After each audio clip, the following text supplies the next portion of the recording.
Senator Sara Duterte said she's no longer supportive or she is now against federalism because it would only empower warlords in Mindanao. This is contrary to the position of the president and the government. May we have your reaction on this?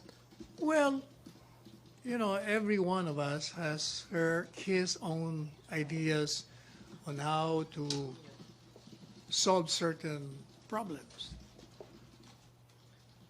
Mayor Sara has her own concept. We respect that.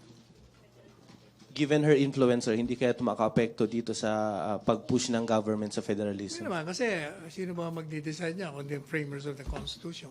Hindi naman si Mayor Sara or si Mayor Duterte o Presidente Duterte. Still the framers of the Constitution that will decide, and ultimately the people of the Philippines. So you don't see Sara Duterte's statement swaying the allies or public opinion regarding their support to federalism? Whether or not it will sway will depend on each individual conscience of the members of those who will frame the Constitution. And ultimately, the people. Pilipino pa rin ang magdi-decide niya kahit nandun yun sa provision ng Constitution. Kung ni-reject yung buong draft, di wala rin. Pilipino pa rin.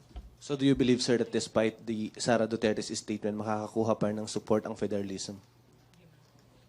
Depende nga sa taong bayan yun eh. Kasi there will be a clash on particular concepts.